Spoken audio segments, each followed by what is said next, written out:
A man at the top of his game with a world of wealth at his fingertips decides to treat his young mistress to a weekend of unparalleled luxury. He books the presidential suite at the Grand Elysian, the city's most exclusive 5-star hotel, a monument to old money and power. He thought he had it all planned, a perfect escape, a secret kept safe within soundproof walls. He believed his quiet, dutiful wife, a woman he saw as little more than a beautiful ornament for his home, would be none the wiser. But he made one fatal mistake, one colossal miscalculation. He chose the wrong hotel. He walked into his mistress's arms for a weekend of sin, not realizing he was walking straight into the heart of his wife's kingdom and straight towards his own spectacular ruin. Richard Sterling adjusted the knot of his silk tie, his reflection staring back at him from the polished obsidian of his corner office window. 45 floors below the city sprawled like a circuit board, a complex network of power and money that he, Richard Sterling, Senior Vice President of Sterling and Finch Capital, had mastered. He was a king surveying his domain. His suit was bespoke, Savile Row. The watch on his wrist was a Patek Philippe Nautilus, and the car waiting for him downstairs was a midnight blue Rolls-Royce Ghost. These were not just possessions. They were affirmations of his success, testaments to his ruthless climb up the corporate ladder. His life was a meticulously curated masterpiece. His penthouse on Park Avenue was a feature in architectural magazines. His 2 children were enrolled at the most exclusive private schools money could buy. And then there was his wife, Victoria. Beautiful, elegant, from a good family, though one he always privately considered old money, new poverty. She was the perfect corporate spouse. She ran the household with quiet efficiency, hosted flawless dinner parties, and never questioned his late nights at the office. For 15 years she had been a constant, predictable, and if he were honest with himself, rather boring part of his perfect life. He saw her as a valuable asset, like a blue-chip stock that paid reliable if unexciting dividends. A discreet knock on the mahogany door pulled him from his reverie. "Come in," he said, his voice smooth and commanding. The door opened to reveal Jessica Monroe. She was 26, with eyes the color of whiskey and a mane of honey-blonde hair that tumbled over her shoulders. She was a junior analyst in the mergers and acquisitions department, sharp enough to be interesting but not so ambitious as to be a threat. She was in every way the antithesis of Victoria. Where Victoria was classic elegance and quiet reserve, Jessica was vibrant, demanding, and thrillingly transparent in her admiration for his power and wealth. She closed the door softly behind her, a playful smirk on her lips. "All set for this weekend, boss?" she purred, leaning against his desk. The scent of her expensive perfume, a gift from him, filled the air. "Everything is arranged to perfection," Richard said, a self-satisfied smile gracing his own lips. He walked over to her, placing his hands on her waist. "The presidential suite at the Grand Elysian. Champagne on ice, a private dinner reservation at La Saphir, and a weekend where your only job is to enjoy yourself." Jessica's eyes widened. "The Grand Elysian, Richard, that place is legendary. I thought it was impossible to get a suite there on short notice." "For most people it is," he said, enjoying the look of awe on her face. "But the name Sterling still opens doors, my dear. I made one call to the concierge, mentioned a potential corporate account, and they practically rolled out the red carpet." He felt a familiar surge of pride. This was his power, the ability to bend the world to his will with a single phone call. He had told Victoria he was flying to Zurich for an emergency banking conference.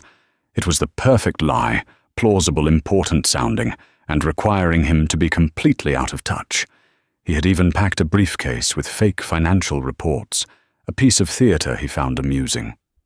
Victoria had packed his suitcase for him, as she always did, her expression placid and unquestioning. She had even reminded him to take his blood pressure medication. The irony was delicious. And Victoria? Jessica asked, her voice a soft whisper, a hint of insecurity clouding her features. Richard waved a dismissive hand. She believes I'll be negotiating with Swiss bankers all weekend. She's probably planning her schedule for the charity gala or discussing flower arrangements with the gardener. Her world is small, contained. She wouldn't suspect a thing. He truly believed it. Victoria lived in a gilded cage he had built for her. She had her charities, her luncheons, her book club with other society wives. He funded it all, of course, providing her with a generous allowance that kept her comfortable, and he assumed content. He had convinced himself that her lack of ambition was a sign of her satisfaction, not a sign of something hidden.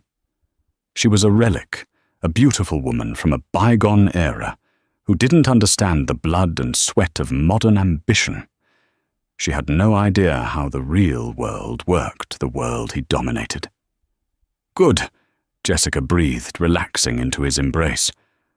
"I want you all to myself." "You will," he promised, kissing her deeply. The thrill of the illicit, the sheer audacity of it was intoxicating. He was Richard Sterling. He made the rules. This weekend was not just about pleasure. It was a celebration of his own untouchable status. He was taking his mistress to the most opulent hotel in the city, a place synonymous with the established elite, and he was doing it right under his wife's nose. The sheer arrogance of the act was half the fun. As he held Jessica, the image of Victoria calmly folding his shirts and placing them in his suitcase flashed in his mind. He felt a fleeting, almost imperceptible prickle of something, not guilt, but a faint disquiet. He dismissed it instantly. It was just the last vestige of a conventional conscience, and he had no use for that anymore. The Rolls-Royce Ghost glided to a silent stop beneath the ornate wrought iron and glass canopy of the Grand Elysian. A doorman, dressed in a crisp, dark green uniform with gold epaulets, moved with practiced grace to open Richard's door before he'd even fully registered they had arrived. "Welcome to the Grand Elysian, Mr. Sterling." The doorman said, his voice a deferential murmur.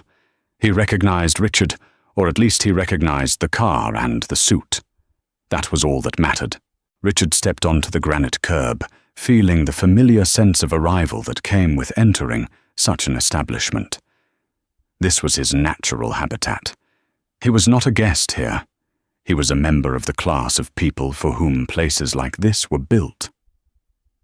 Jessica emerged from the other side, her eyes wide, as she took in the hotel's facade, a masterpiece of Beaux-Arts architecture, all limestone carvings, grand arches, and soaring columns.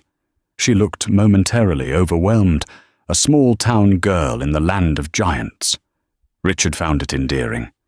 He took her arm, his touch firm and reassuring.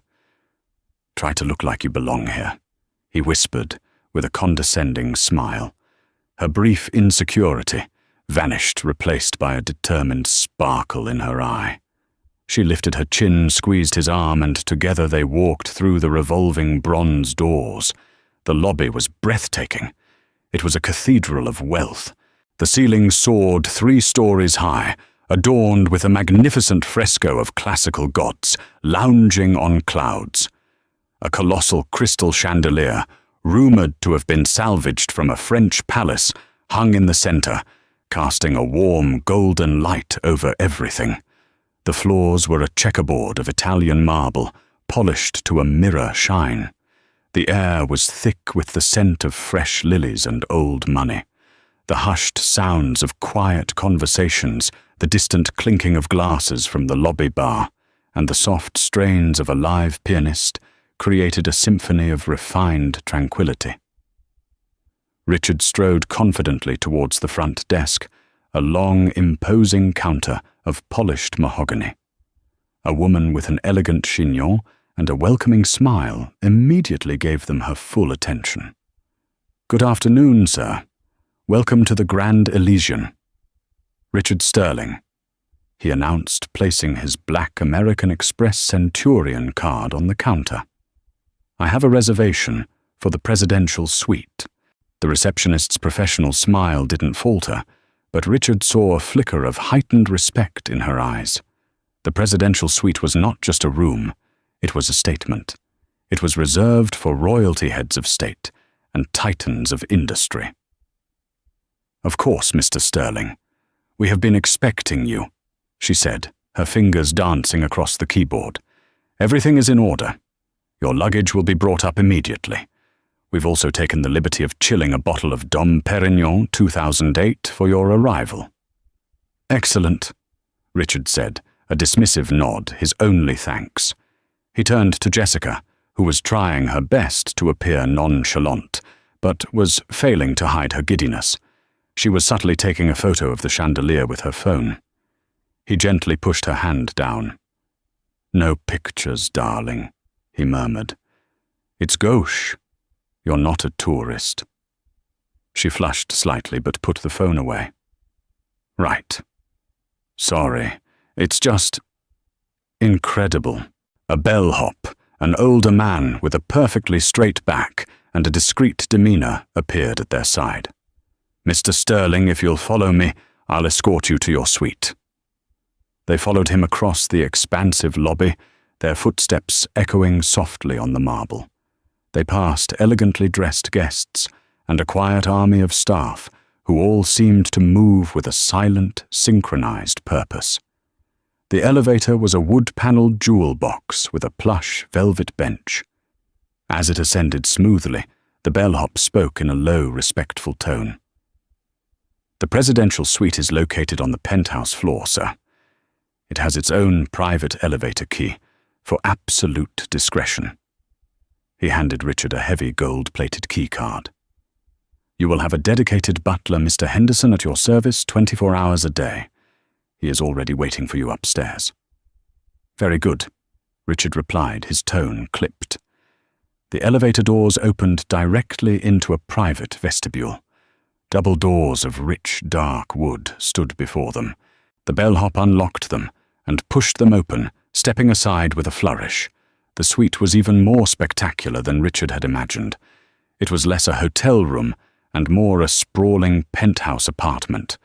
The living room had floor-to-ceiling windows, offering a panoramic 180-degree view of the city skyline and the park below. A grand piano stood in one corner, a fully stocked bar in another. The furniture was a mix of antique and modern designer pieces, all upholstered in velvets and silks, in shades of cream gold and royal blue. Jessica let out a gasp, dropping Richard's arm and spinning around in the center of the room. "Richard, this is bigger than my entire apartment building." He laughed, a rich, self-satisfied sound. "This, my dear, is how the other half lives. No, wait, this is how the other 1% lives." The bellhop gave them a brief tour the formal dining room, the study the master bedroom with its canopied bed, and a bathroom that was a marble sanctuary, complete with a sauna and a jacuzzi tub overlooking the city. After the bellhop had been tipped generously and had departed, Richard walked over to the bar and poured 2 glasses from the chilled bottle of Dom Perignon. He handed one to Jessica, who was standing by the vast window, mesmerized by the view. "A toast," he said, clinking his glass against hers. "To a perfect weekend." "To us?" she replied, her eyes shining with adoration. They drank the expensive champagne, fizzing on their tongues. Richard felt invincible. Everything was perfect. Every detail had been managed, every contingency planned for. In this suite, high above the world, he was untouchable. He had successfully compartmentalized his life, the dutiful wife in the Park Avenue penthouse, the exciting mistress in this palace in the sky. He believed he was in complete control of his universe, a master puppeteer pulling all the right strings. He had no way of knowing that one of those strings, a thread he had long considered, severed and forgotten, was attached to the very foundations of the building he was standing in. The first day was a blur of hedonistic perfection. They ordered room service from a menu that seemed to have no limits, lounged in plush robes, and made full use of the suite's luxurious amenities. Richard felt a profound sense of satisfaction. He had earned this. The stress of billion-dollar deals and market fluctuations melted away in the face of such absolute comfort. That evening they dined at La Saphire, the hotel's 3 Michelin-starred restaurant. The maître d' greeted Richard by name, seating them at the best table in the house, a secluded corner booth with a view of the restaurant's private garden. The meal was an elaborate performance of culinary artistry. Course after course arrived, each more exquisite than the last.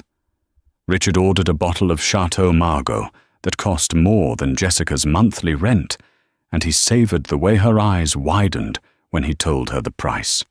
He was performing his power for her, and she was the perfect audience. Throughout the evening he regaled her with stories of his corporate triumphs, of deals he had closed, and rivals he had crushed. He painted himself as a modern-day titan, and she listened with rapt attention, her hand resting on his thigh under the table. He felt more potent, more alive than he had in years. This was the validation he craved, the adoration his wife Victoria had never quite provided. Victoria's admiration had always been quiet, understated. It was the calm approval of a partner, not the breathless worship of a devotee. The next morning, Richard woke up late, the sun streaming through a gap in the heavy silk curtains. Jessica was still asleep, her blonde hair fanned out across the ridiculously high thread count pillows. He slipped out of bed feeling rested and content. He decided to take a steam in the marble bathroom before ordering breakfast. As he stepped out of the steam shower, he reached for one of the thick, heavy bathrobes hanging on a heated rack. It was impossibly soft, made of the finest Egyptian cotton. He slipped it on and tied the belt, his eyes scanning his reflection in the fog-free mirror. It was then that he noticed it. On the lapel of the robe, embroidered in a subtle, elegant silver thread, was a monogram. It was a D, intertwined with a V. He frowned, tracing the letters with his finger. VD. What did that stand for? He vaguely recalled the name of the hotel manager who had been mentioned, Dubois. Perhaps it was for Vicomte Dubois, a flourish for the hotel's founding family. It seemed plausible.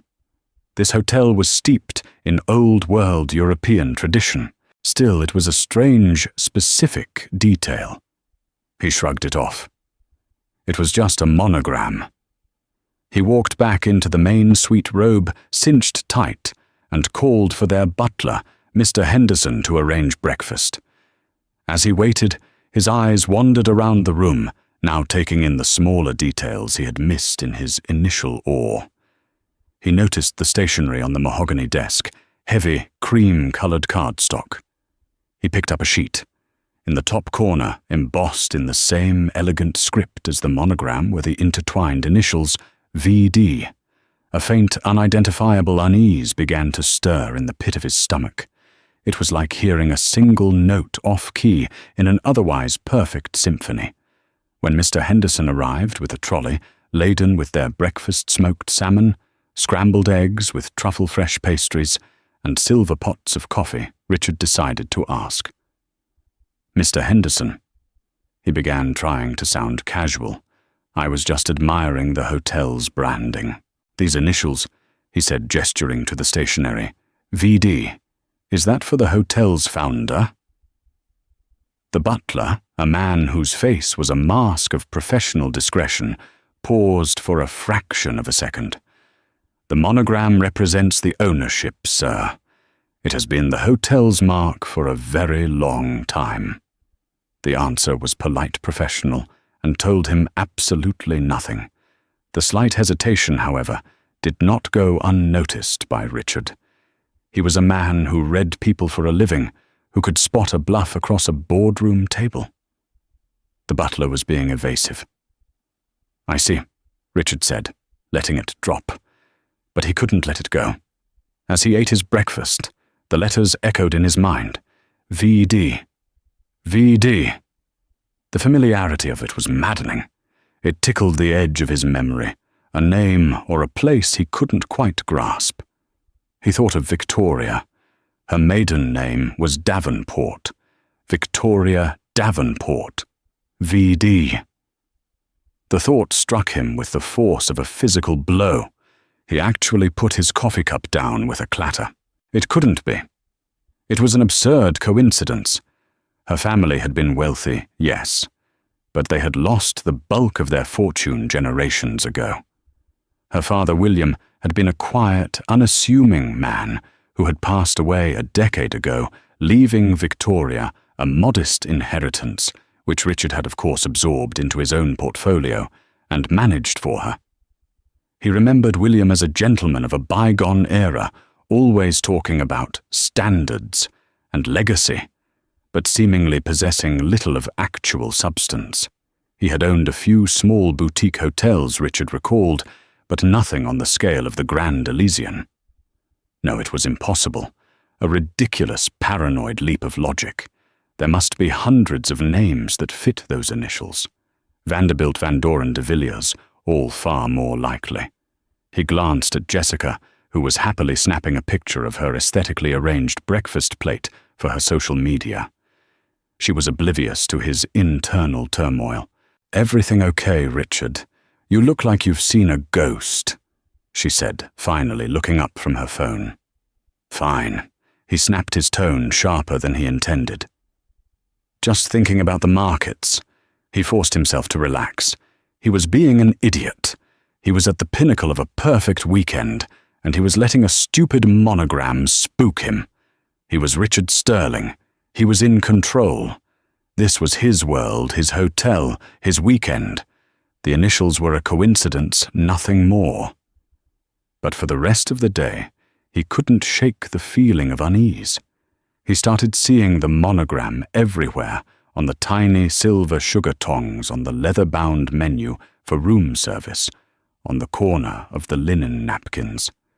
Each time he saw it, the image of his wife's calm, serene face flashed in his mind. The woman he thought he knew so well, the woman he had dismissed as simple and predictable. The gilded cage he had built for her suddenly seemed less like a prison and more like a fortress, one he had never bothered to look inside. The unsettling thought crept in, unbidden. What if he didn't know his wife at all?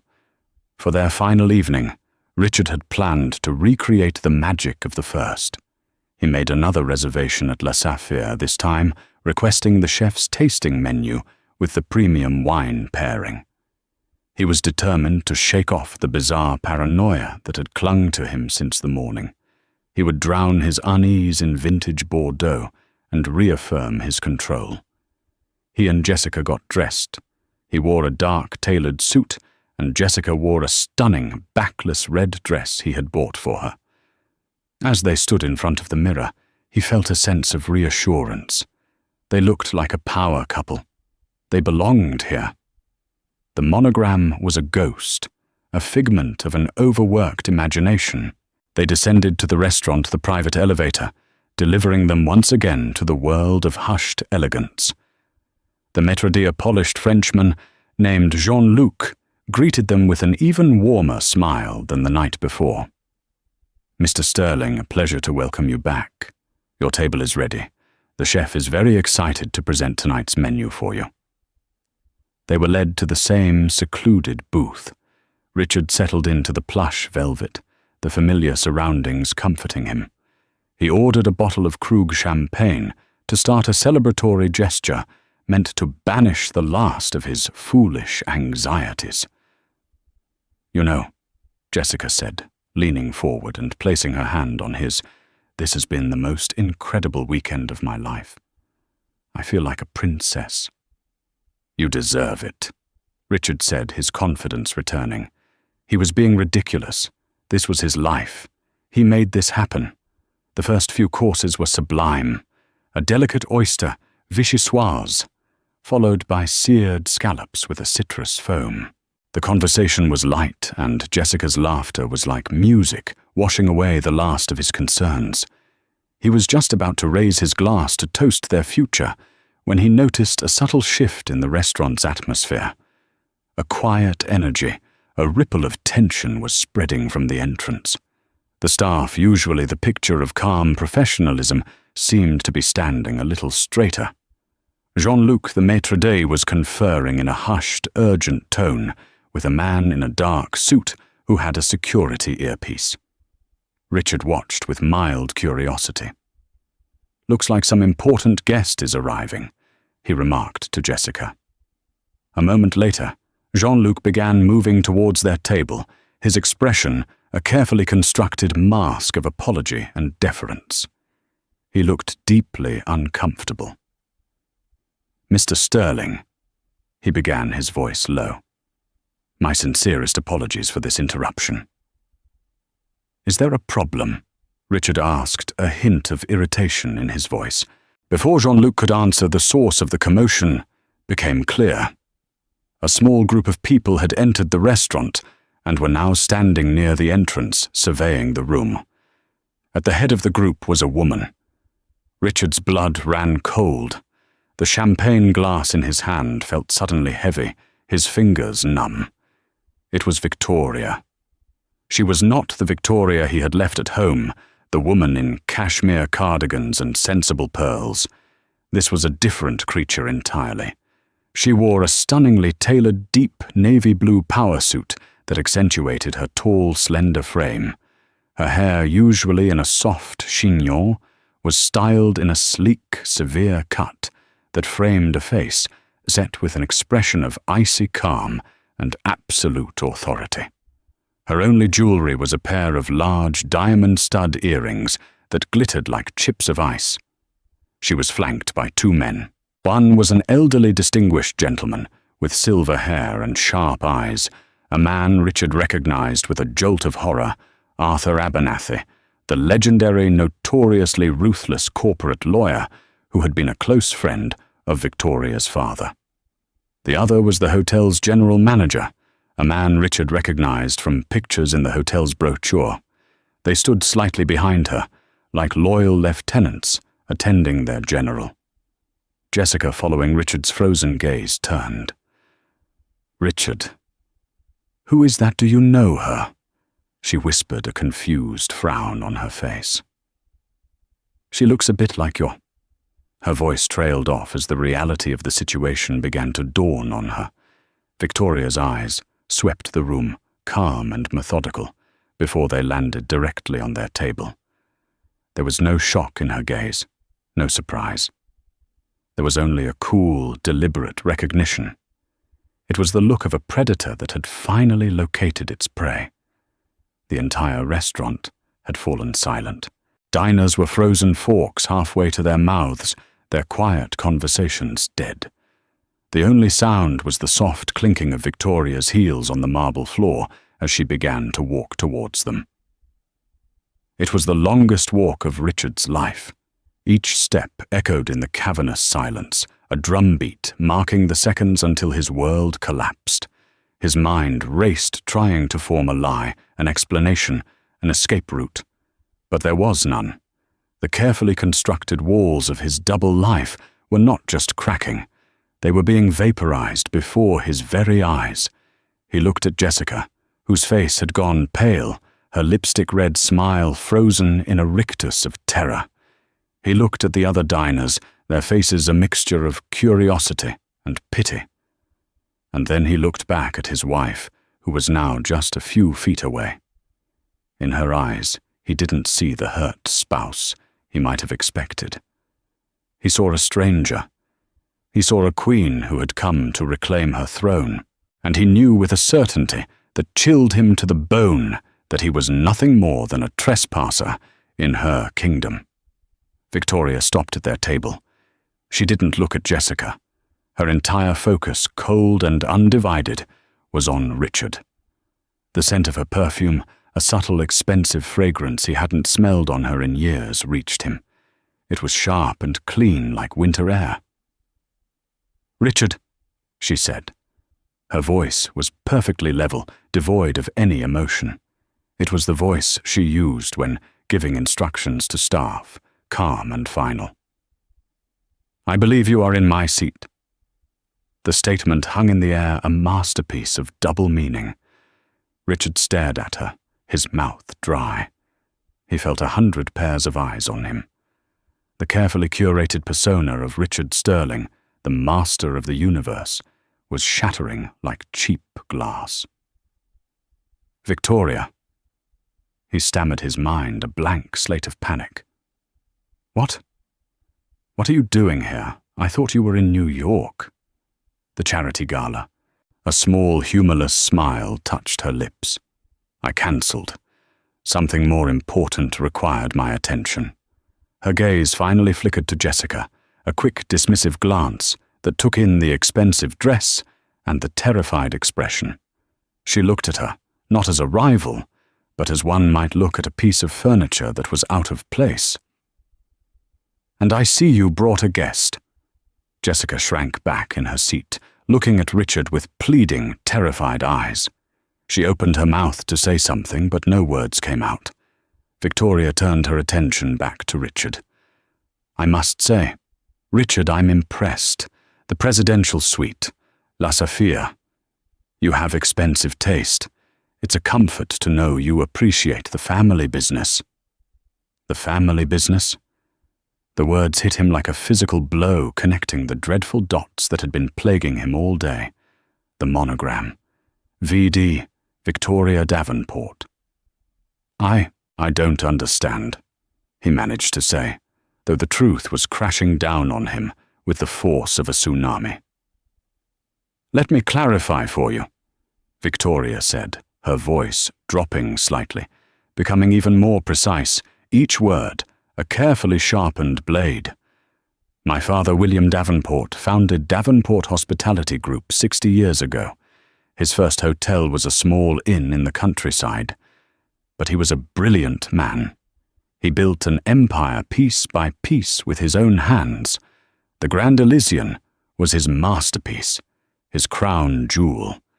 When he died, he left his entire controlling interest, all of it, to me."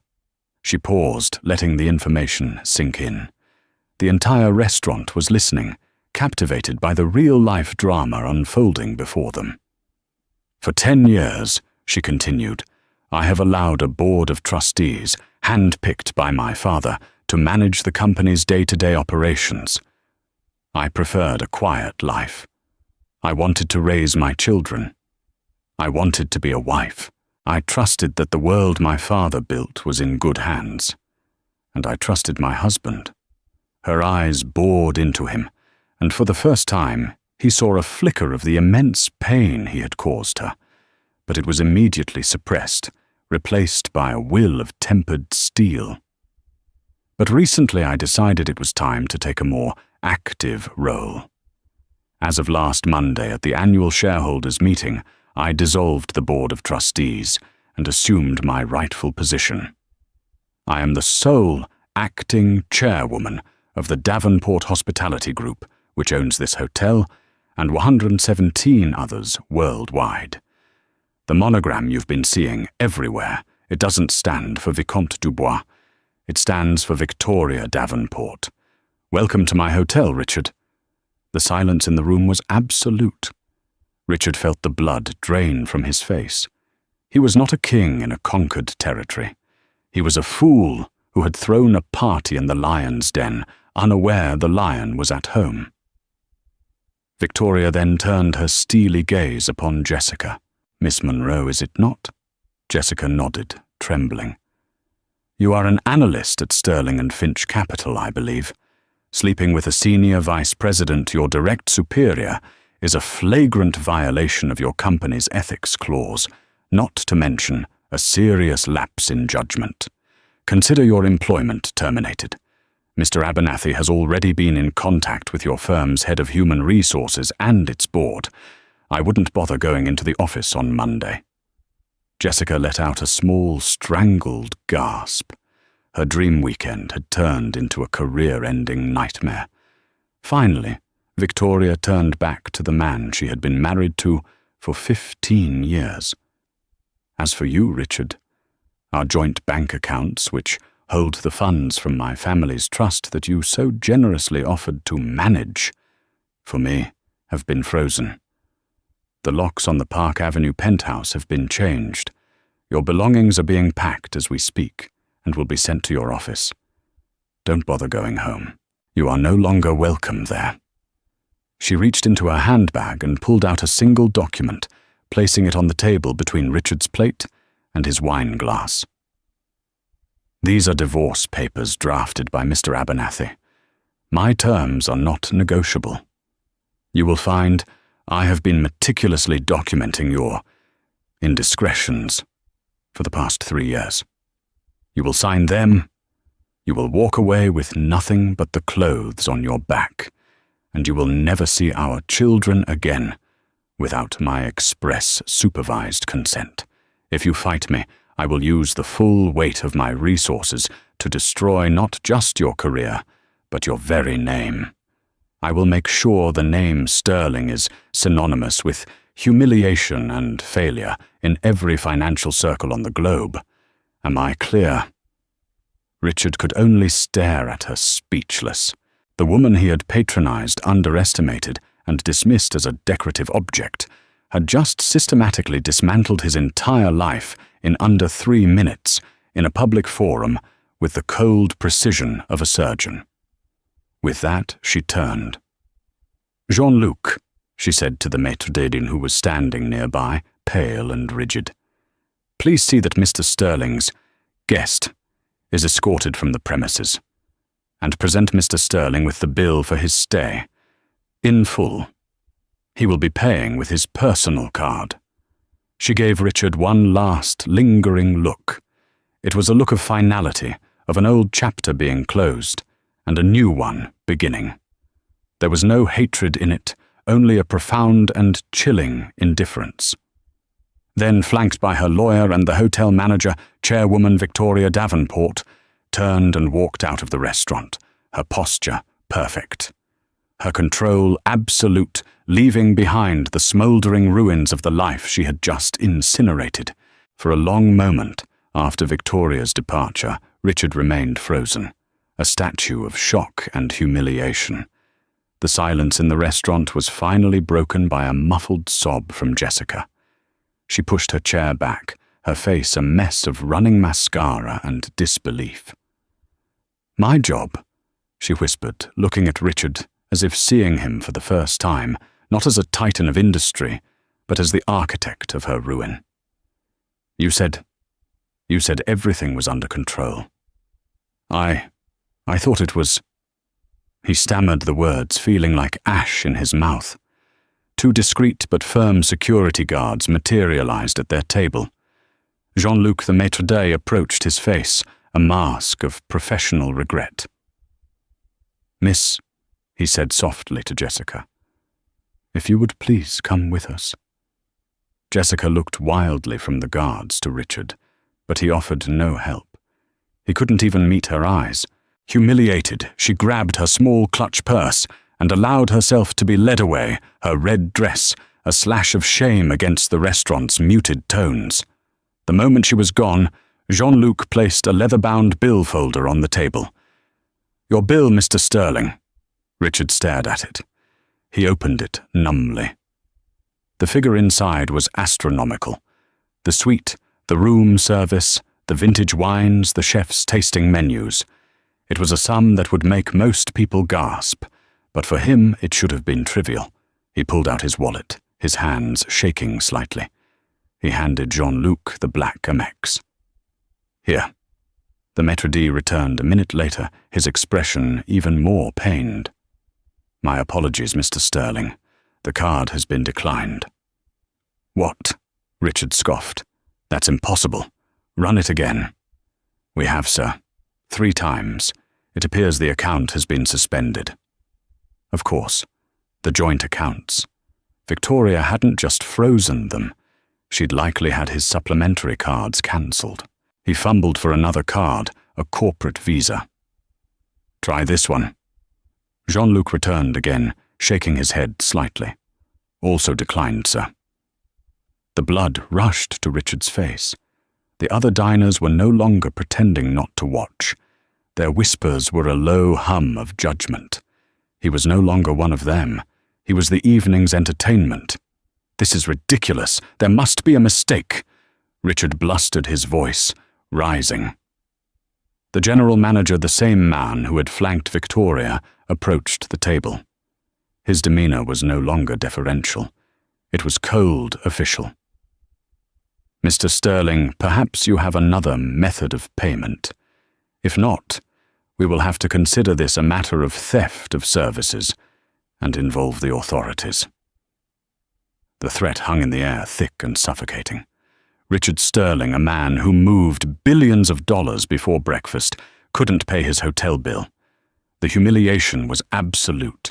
He had no cash, no working cards. He was trapped.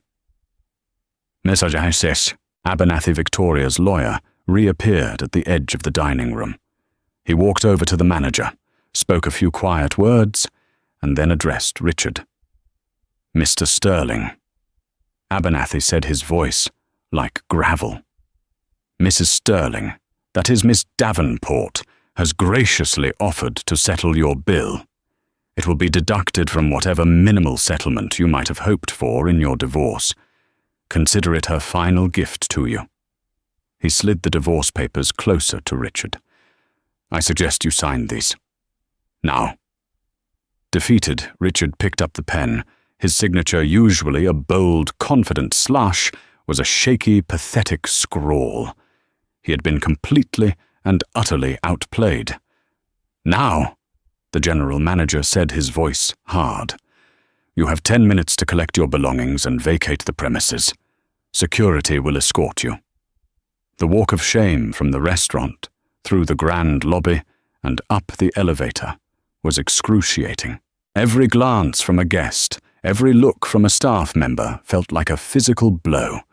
The deference and respect were gone, replaced by contempt and cold indifference. In the suite, his things had already been thrown haphazardly into his suitcase by a stony-faced butler. 10 minutes later, Richard Sterling was standing on the curb outside the Grand Elysian, the same spot where he had arrived, feeling like a king, just 24 hours earlier. The doorman who had greeted him so warmly now stared straight through him. His Rolls-Royce was gone, towed, he assumed, as it was registered in Victoria's name. It started to drizzle a cold, miserable rain. He tried to call an Uber, but his app was linked to his cancelled cards. He stood there, a man in a $1,000 suit with a useless phone and an empty wallet as taxis and limousines swished past. He was stranded. He started to walk, the drizzle soaking his suit jacket. He had nowhere to go. His home was no longer his. His office would be a place of shame. His friends, he knew, would side with power and old money. They would side with Victoria Davenport. News of this spectacular humiliation would travel through their circles at the speed of light. He found a payphone, a relic from another era, and used the few coins he had in his pocket to call his one remaining ally, a junior partner at his firm named Frank. Frank, it's Richard. I'm in trouble. A real mess. He tried to explain, but his story came out as a panicked, incoherent ramble. Frank listened, and when Richard was done, there was a long pause. Richard, Frank said, his voice strained. I just got an email from the board. It's about you. They're calling an emergency meeting Monday morning. Richard, they're invoking the morals clause. Victoria's lawyer sent them a full dossier. Photos, bank statements, everything. They're going to fire you. The receiver slipped from Richard's numb fingers, clattering against the metal of the payphone booth. It was over. All of it. In a single evening, he had lost his wife, his children, his home, his mistress, his job, and his fortune. Victoria hadn't just defeated him. She had erased him. He looked up at the glittering penthouse suite of the Grand Elysian, a beacon of power high above the city. He had flown too close to the sun, never realizing the sun was his wife. And now he was in a freefall with no ground in sight. 6 months later, the world had moved on and Richard Sterling had been left behind. The name that once commanded respect on Wall Street was now a cautionary whisper, a ghost story told to ambitious young associates about the perils of hubris. As Victoria had promised, her victory was not just a defeat for him, it was a complete and total erasure. The emergency board meeting at Sterling and Finch Capital had been a formality, a swift, clinical execution. His office was cleared out before he even had a chance to process his termination. The morals clause a piece of corporate boilerplate he'd never given. A second thought had become the guillotine that severed him from his life's work. His new reality was a suffocating cloak of anonymity and failure. The Park Avenue penthouse was replaced by a third-floor walk-up in a distant borough, a place that smelled of damp and his neighbors' cooking. The floor-to-ceiling windows that had offered panoramic views of the city were now a single grime-streaked pane, looking out onto a graffiti-covered brick wall. The silence of his old life, a silence of refined luxury, was replaced by the constant noise of sirens arguing neighbors and the rattling groan of the ancient radiator. He sold the Patek Philippe, then the cufflinks, then the art collection he'd been so proud of each sale, a small death chipping away at the man he used to be, until only a hollow shell remained. He now worked at a small, faceless financial services firm called Apex Solutions, a name so generic it was insulting. His corner office was a cramped cubicle under the glare of flickering fluorescent lights. He who once moved markets with a single phone call now spent his days performing mind-numbing data entry and compliance checks work once done by the interns he never bothered to learn the names of. His boss was a man 15 years his junior, a smug, ambitious graduate who treated Richard with a thinly veiled contempt, fully aware of who he used to be and relishing his fall from grace. Sometimes he would see young women in the office, bright and eager, who reminded him of Jessica, and he would feel a surge of bitter resentment. It was not remorse for her ruined career, but anger that his appetites had led him here. His evenings were the worst. The profound isolation was a physical presence in his small apartment. He'd tried calling old friends, the men with whom he'd shared cigars and 100-year-old scotch. The calls went unanswered. The few who did pick up were brief and cool, making excuses before quickly ending the conversation. He was a liability, a social leper. He was no longer a member of the club. He was just a man in a cheap apartment, haunted by the ghost of his former life, the self-pity, a poison he drank every night, along with bottom-shelf whiskey. While Richard was sinking into the mire of his own making, Victoria was ascending. Stepping into her role as chairwoman of the Davenport Hospitality Group, she was not just competent, she was formidable. The years of quiet observation, of being underestimated and dismissed, had forged her into an astute and decisive leader. She saw things the old board comprised of men comfortable with the status quo had missed. One afternoon in the main boardroom on the top floor of the Davenport Tower, she was presenting her flagship proposal, the Davenport Green Initiative. It was a multi-billion-dollar, decade-long plan to make the entire hotel chain carbon neutral, focusing on sustainable sourcing, renewable energy, and community investment. A portly silver-haired board member named Gerald Croft, a holdover from the old guard, and a friend of her father's, cleared his throat condescendingly. Victoria, with all due respect, this is a noble sentiment, but the numbers are idealistic. The upfront investment will slash our profit margins for years. Our shareholders expect dividends, not virtue signaling. Victoria didn't flinch. She met his gaze with her calm, steady eyes. "Thank you, Gerald. I value your traditional perspective." The word traditional was delivered with surgical precision, making it sound synonymous with outdated. She clicked a button, and the screen behind her filled with complex charts and data projections. "What you call virtue signaling, Gerald I call future-proofing. Our key demographic travelers under 40, with significant disposable income, increasingly make choices based on corporate ethics and sustainability. This isn't an expense. It's an investment in our brand's relevance for the next 50 years. My projections show that while we'll see a 5% dip in net profits for the first 18 months, the positive press increased brand loyalty, and government tax incentives will lead to a projected 15% growth in market share within 5 years.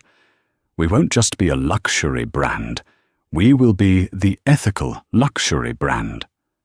She paused, letting her words sink in. "My father built this company on quality and legacy. This is the legacy for the 21st century. The motion stands." A murmur of approval went through the room. Gerald Croft sank back into his chair, defeated. From the corner, Arthur Abernathy watched, a rare, proud smile on his face. The slumbering titan had well and truly awoken. Her new life wasn't just in the boardroom. The Park Avenue penthouse, once a cold showroom for Richard's success, had been transformed. It was now a home, filled with warmth and laughter. She was there for her children, truly present for the first time. She helped with homework, attended school plays, and had long conversations about their hopes and fears. She was discovering the joy in the small, real moments she had missed while playing the part of the perfect corporate wife. She was not just a chairwoman. She was a mother, a leader, a whole person finally living her own life on her own terms. One crisp autumn evening, Richard was walking home from the subway station, the collar of his thin coat turned up against a biting wind. The city that had once felt like his kingdom now felt alien and hostile. He stopped at a newsstand, the bright glare of the magazines a stark contrast to the grey pavement, and there she was. Her face was on the cover of Forbes. It was a stunning photograph. Victoria stood on the balcony of the Grand Elysian's presidential suite. His suite, the city lights twinkling behind her like a carpet of diamonds at her feet. She looked directly at the camera, an expression of serene power and unshakable confidence on her face. The headline was a coronation, Victoria Davenport, how the quiet heiress reinvented a global empire. His hand trembled as he paid for the magazine. Back in the oppressive silence of his apartment, he sat under the single dim lamp and read the article. It was a hagiography, a glowing tribute to her brilliance. It detailed her sustainability initiatives, her shrewd acquisitions of boutique hotel chains, her employee profit-sharing program. It quoted industry rivals who expressed their grudging admiration. Then he reached the part about her personal life. After an amicable divorce from her former husband, it read, "Davenport has focused on her children and her role as a transformative leader in the hospitality industry, proving that a new chapter can be the most rewarding one." Amicable divorce? The word sparked a harsh, dry laugh in his throat. He wasn't a villain in her story. He wasn't even a footnote. He was a typo that had been corrected, an inconvenient detail completely written out of the narrative. He let the magazine slip from his fingers. It fell to the floor, landing with Victoria's triumphant face looking up at him. He had never really seen her. He had looked at her every day for 15 years and seen only a reflection of his own success, a beautiful passive accessory. He had failed to see the keen mind, the patient heart, and the core of Davenport steel that ran through her veins. He had thought he was the master of his universe, a sun around which everything revolved, but he had only been a minor moon orbiting a star, and he had been foolish enough to think his own dim light was the source of all power. He got up and walked to the window, staring out at the dark, unforgiving brick wall that was his horizon. He pictured her standing in her office at the top of the Davenport Tower, looking out at the endless, glittering expanse of the city, a city that was now hers to conquer. High above, a new dawn had broken for Victoria Davenport, bright and full of promise. For Richard Sterling, left in the darkness below, it was a permanent and deeply deserved dusk. Richard Sterling learned the hardest lesson: of all, the person you underestimate the most can be the one holding all the cards. He saw his wife as a part of his perfect life's decor, only to discover she owned the entire building, and he was nothing more than a temporary guest who had overstayed his welcome. Victoria's story is a powerful reminder that strength isn't always loud. Sometimes it's the quiet, patient force that waits for the perfect moment to reclaim its power. It's a tale of justice, empowerment, and the spectacular consequences of betrayal. If you were captivated by Victoria's incredible journey from a silent partner to a reigning chairwoman, make sure to hit that like button to show your support. What did you think of Richard's stunning downfall? Let us know your thoughts in the comments below. Share this story with someone who loves a tale of epic revenge and empowerment. And most importantly, if you want more gripping stories like this, don't forget to subscribe to our channel and click the notification bell so you never miss an update. Thank you.